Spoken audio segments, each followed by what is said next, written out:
Bonjour à toutes et à tous, je voulais vous souhaiter à tous d'abord mes meilleurs vœux pour cette année 2022 et en particulier pour notre agriculture française.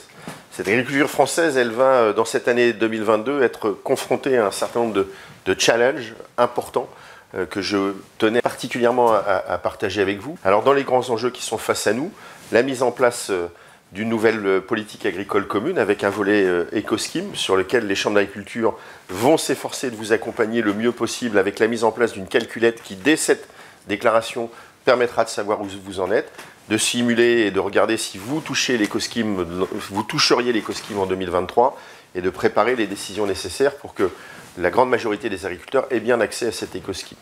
De la même façon, on sera en capacité d'essayer de simuler avec vous les impacts financiers, y compris du Brexit, etc., sur le budget, et notamment sur les aides que vous pourrez toucher.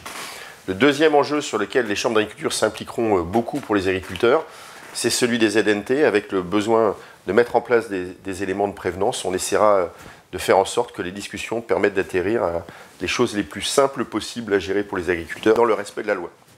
Le troisième point, qui est pour moi majeur, c'est aussi d'accompagner mieux les agriculteurs face au changement climatique. On a fait un travail important à l'échelle des régions pour identifier l'impact du changement climatique sur chacune de vos exploitations. On a travaillé avec les filières pour identifier des pistes d'action.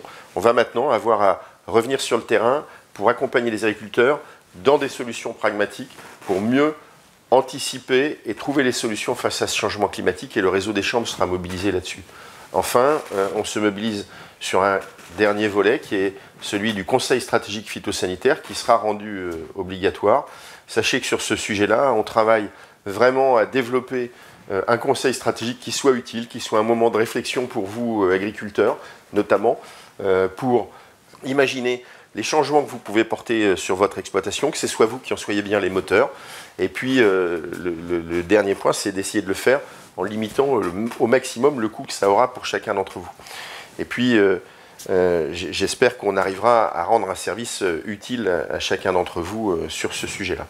Voilà, donc voilà un petit extrait des points sur lesquels on aura à vous accompagner. Bien sûr, on continuera aussi notre engagement sur les circuits courts, on continuera notre engagement sur l'accompagnement technique, la formation, qui sont nos cœurs de métier.